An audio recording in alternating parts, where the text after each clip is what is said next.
White people didn't undergo 250 years of slavery and its aftermath. White people didn't suffer through racial segregation. White people didn't have a government that restricted their ability to own property, open a business, or own a bank account to grow generational wealth for their children and their children's children. White people didn't have to go through these things. So if we were just to ignore the fact that black people in America had to go through all of these things that have now systemically disadvantaged them, even today, and we were instead to say, ignore one's race and treat everybody the same, well then all of a sudden black people will continue to be disparaged. Imagine if you were playing a game of Monopoly with your friends, the banker for whatever reason really hated you, he only gave you $10, gave everyone else $50, right? Then Mr. Jesus 2.0, man of equality, walks in and he says, well, I understand that you've been disadvantaged. I have the option to now give you an additional $40 to account for the fact that the banker kind of cheated you out of $40 to begin with, but instead I'm just going to continue to treat you the same way I'm going to treat everybody else. If you don't have the intelligence or the patience to watch the video in its entirety before you get in the comment section with some dumb ish, I'm telling you, don't try me. Well, then all of a sudden you're still experiencing a disadvantage today. And when we talk about programs or legislation to say target Black Americans or target Indigenous Americans, it aims to serve to fix the consequences of systemic forms of oppression in which have disadvantaged Black Americans or Indigenous Americans historically, which has perpetuated negative consequences that exist today for Black Americans or Indigenous Americans that don't exist for white Americans. I agree with you. You know, we pushed them back. We held them down for so long. And, you know, whenever we finally was like, all right, you know, you can do whatever you want, they were down so low that it's hard to get up. I understand that. And I understand that we needed to pay a little price. But, you know, the question is going to come in. A little price. When does it stop? Well, let's talk about Black Wall Street. In the end of May of 1921, there was an incident. There was a black shoe shiner who was about 18 or 19. They're going to the elevator. He bumped into a woman. It was said that it was assault. Back then, if you were black, you didn't have the same rights as somebody who's white. So if a white woman accused a black man of assault, that was a big deal. The newspaper in South Tulsa actually headlined the next day saying that it was an assault. They were going to, and apologies, but I have to say the headline, lynch a tonight. This was in the fucking newspaper. So he gets sent to the jail, and a large crowd of mostly white men show up to see this lynching that they heard about. The people from North Tulsa, the black community, heard that there was a crowd of people looking to lynch this guy who hadn't even been to trial yet, came to defend him.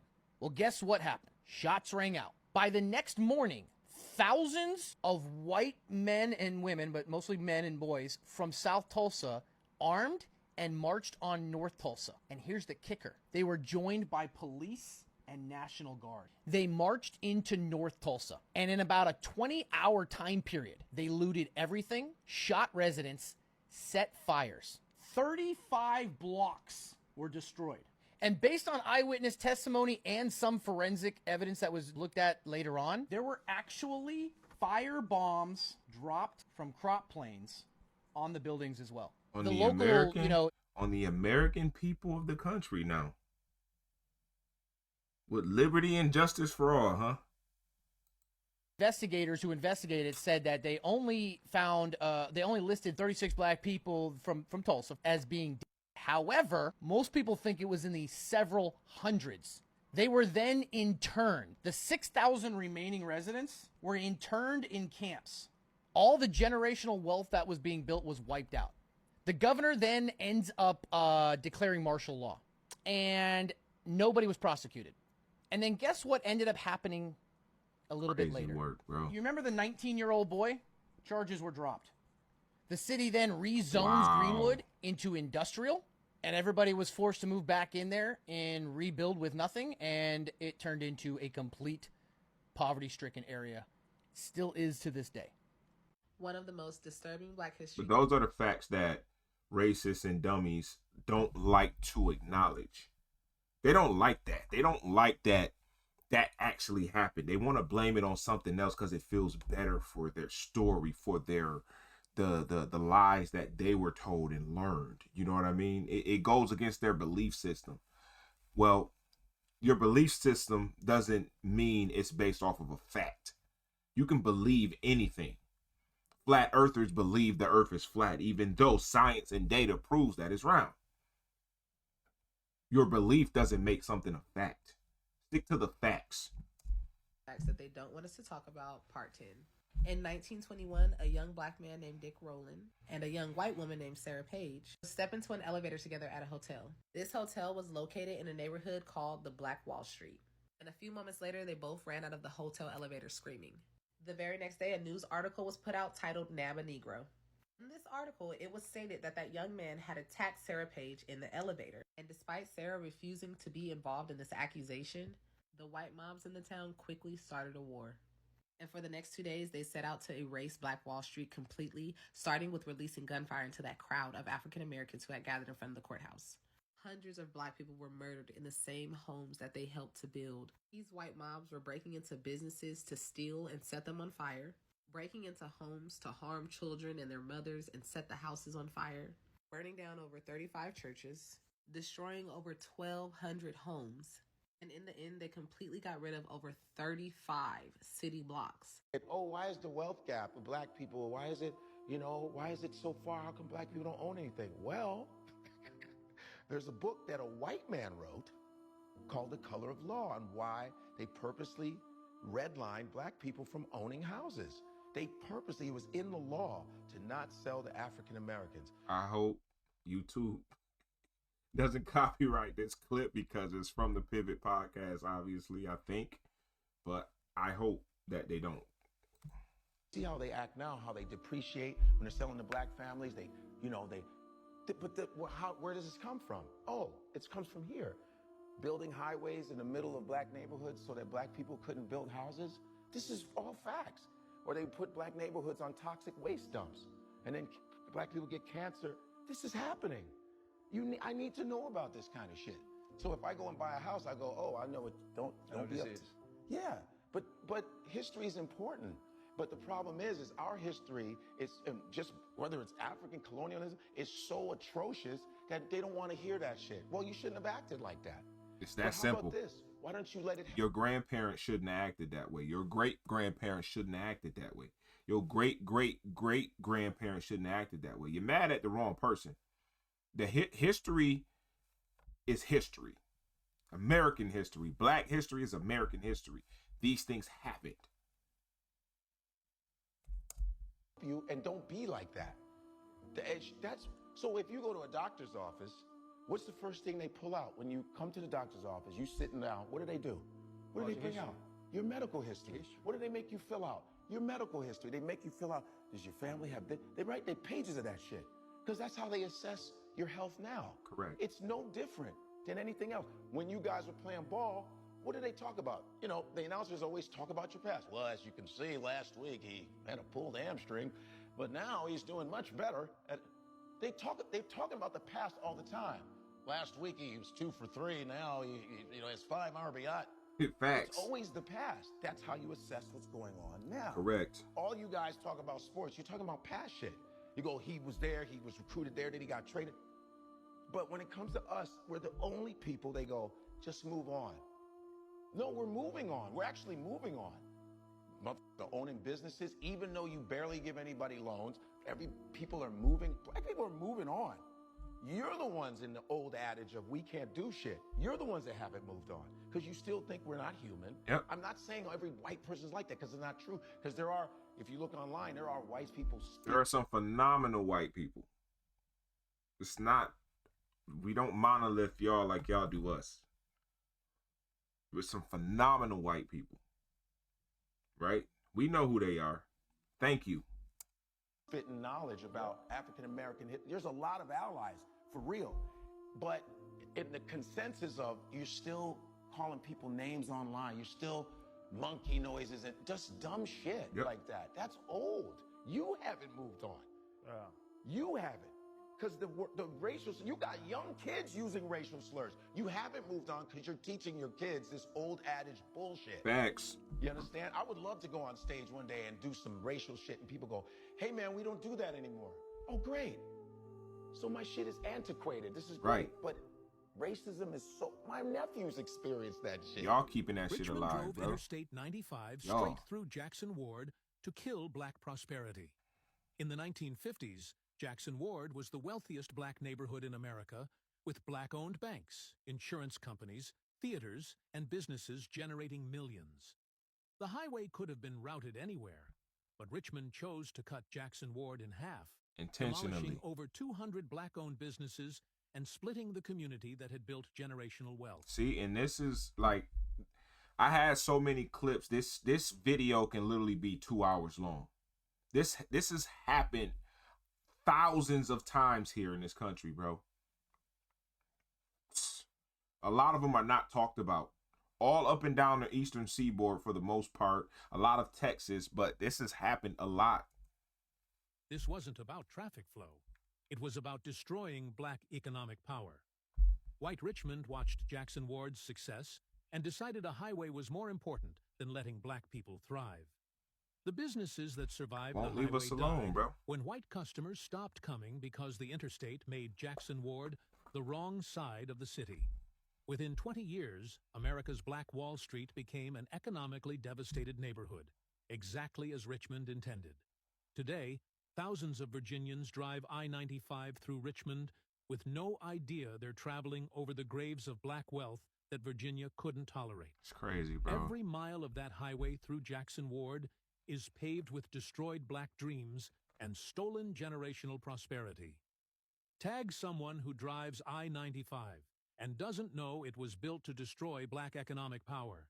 Did you know that in 1921, one of the wealthiest black communities in America was wiped out in less than 24 hours? Let me explain. You know, in the early 1900s, the Greenwood district of Tulsa wasn't just a neighborhood, it was a black economic powerhouse, with around 600 black-owned businesses, from banks, hotels, grocery stores, movie theaters, to doctors, lawyers, and so on. Success was visible on every block. Because of this, people called it the Black Wall Street. But on May 31st, 1921, everything changed. After a young black man named Dick Rowland was accused of assaulting a white woman, an accusation later dismissed, tensions exploded. A white mob gathered outside the courthouse. Shots were fired. By nightfall, violence spread into Greenwood. Homes were looted and destroyed. Businesses were set on fire. Armed mobs moved through the streets. Witnesses reported planes flying overhead as buildings burned below. Block after block went up in flames. By June 1st, more than 1,000 buildings were destroyed. Historians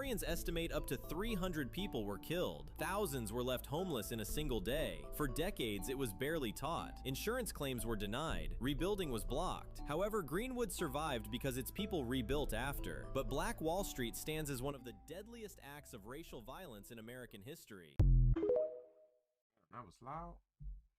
I'm bad, y'all. Wonder why black Americans are still struggling to build generational wealth? What if I told you it wasn't just about you? It's a system that kept you out of the game before you even started. In the 1930s, the U.S. government made a deliberate decision to exclude black Americans from wealth building opportunities. They didn't just ignore us, they systematically blocked us. The Federal Housing Administration, also known as the FHA, and banks drew red lines around black neighborhoods and labeled them too risky. This practice, called redlining, meant that black families couldn't get loans to buy homes or to invest in property. Meanwhile, white families were handed loans, helping them build generational wealth. Yep. Homes in white neighborhoods appreciated in value, while property in black communities was kept stagnant. This is what we're talking about with the reparations. This is why reparations are important if you haven't been listening to anything else. For that reason, a lot of those families that benefited from this, most of them did. A lot of them have millions of dollars now in equity because of this. That's why it's important to acknowledge the fact that something still needs to be done, because a lot of descendants from people that did not have the chance to buy a home because of redlining X, Y, and Z are still poverty stricken to this day. You may have 2 to a few that can make it out. A lot of people cannot. This wasn't a matter of not trying hard enough. It was a deliberate decision to keep us from accessing the same opportunities. Fast forward to today, and we're still seeing the effects of black neighborhoods that remain underfunded. And home ownership, the backbone of wealth, remains out of reach for many in the black And community. let's be clear, there has never been oppression of white people on American soil. I am sick and tired of some ignorant saying, well, black people oppress white. That has never happened. Black people don't have the power, the financial power to oppress anyone, let alone a white person on American soil. That has never happened. Never. It's fake. You are making it up to fit a narrative. You have never been the target of anything but wealth. Knock it off, bro. Stop lying. Stop lying. This administration made you feel like you were being attacked. Lied to you while he's stealing money out of your pocket at the same time. But you're more concerned with trying to tell yourself that you are a victim of something to you that has never happened. That's crazy. That's crazy. Find me a white person that was oppressed by a black person. Please. It doesn't happen. It doesn't exist. It's not real. It's a figment in your imagination because you failed, because your parents failed to do something with that wealth that you inherited because of these reasons. You are, what they call it, misdirecting your anger at people that have nothing to do with your failures. Black people have nothing to do with that. But everyone feels the need to chime in on this topic is the reason why I made it. Black people aren't the reason why you aren't succeeding. If you came here post 1964 as anybody, you have no say-so in this conversation whatsoever to begin with. Even if you are white. If you're white and you came from overseas, you have no. If your grandparents came, your parents, your grandparents came here post 1964, right? Before the civil rights, you have nothing to say. Don't get your ass in these comments saying shit like, oh, we don't owe black people. You over here because of black people. Let's be very clear here. I'm not just talking about white people. Asians, Hispanics especially. There's a people that came over from Africa, Jamaica, all those people too. I'm not just talking about white people. But what I'm saying is this invisible barrier of oppression that you think that you had is false. It has never happened on American soil. You have always been number one. You will always be number one. If you aren't succeeding right now, you need to look in the fucking mirror. You need to talk to your parents and your grandparents as to why you don't have the equity that you're supposed to have. Not us. Black people receiving what the government promised us post 1920, 1863 is not a problem of yours. I'm gonna let it play. My bad. So when they tell you that you didn't earn your success, or that you need to work harder, let's call it off for what it is. They rigged the game from the start. You didn't have the same chances, and that's something that cannot be overlooked. And if anyone tells you otherwise, it's because they didn't earn it. Follow me now, because in the next video, I'm going to show you how the GI Bill was not made available to black soldiers who fought in the same exact war as the white soldiers that came home with access to it.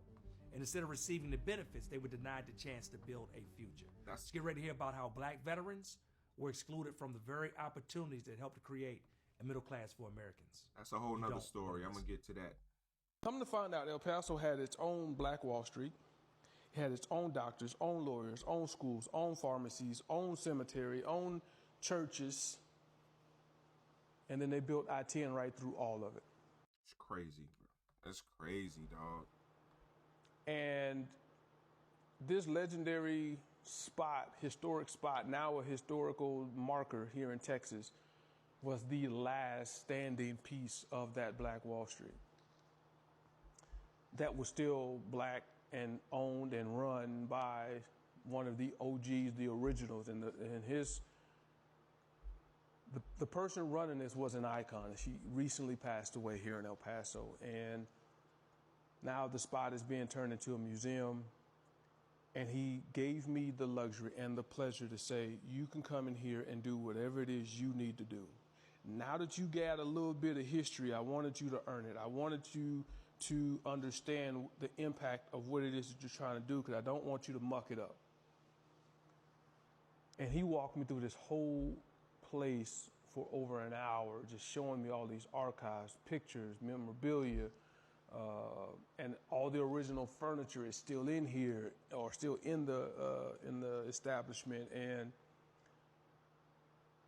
my gears just started spinning. Why don't we talk about the time America dropped a on its own people? Yes, America. This isn't fake news, it's history that's been erased. Listen up, because you won't believe how this story unfolded. Imagine a community where Black excellence thrived. Banks, theaters, grocery stores, schools, all owned and run by the people for the people. This wasn't a dream. It was reality in Greenwood, Tulsa, also known as Black Wall Street. This was a place where generational wealth was being built. Families were sending their kids to college. Entrepreneurs were getting to that bag. Greenwood symbolized what was possible for Black folks at a time where people tried to crush them at every opportunity. But success like this didn't sit right with everyone, especially the jealous, unmelanated folks who didn't like people with color. And in 1921, those tensions literally exploded. Here's how it started. A young Black teenager was accused of moving to a white lady. No one knew if this was true, but the word spread. A white mob formed and saw this as an opportunity to tear up the town. When Black residents stepped up to defend the teenager, things spiraled out of control. What followed was one of the most horrifying acts in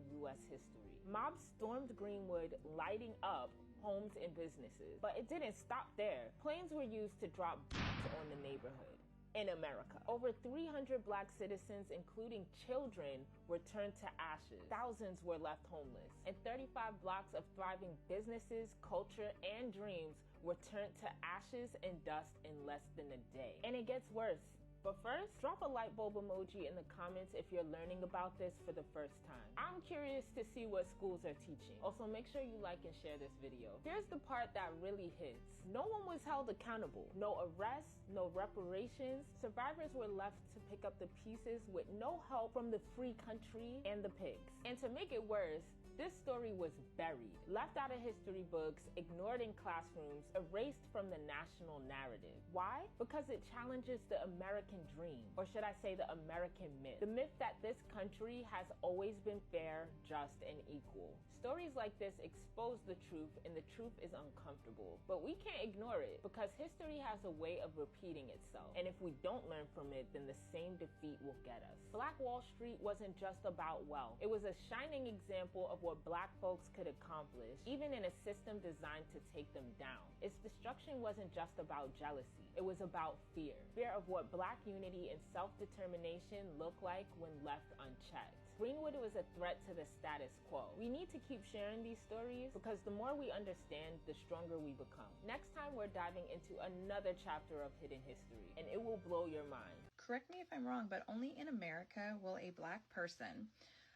wear $150 shoes, drink a $8 coffee, and post on a $1,000 phone about how oppressed they are and how they demand reparations. Recreations. Hey y'all. Well, bless your heart, darling. Wearing locks while missing the lesson is a special kind of irony. That's crazy. Owning shoes, coffee, or a phone doesn't erase redlining, wage suppression, or the federal policies that blocked Black families from building generational wealth, honey. Capitalism will happily take Black dollars while denying Black equity. That's oppression monetized. And reparations. Oh, sweetie. Reparations aren't about lifestyle choices. They're about laws, ledgers, and lost centuries of government-sanctioned harm with receipts attached. That's economics, not emotion. No, sugar. Black people aren't confused, ungrateful, or mistaken. However, you wearing Black culture while invalidating Black history, that's not just ignorance, that's audacity. And audacity, like borrowed locks, eventually shows where it didn't come from. Next time, sweetheart, try Googling the history before borrowing the hairstyle. Facts.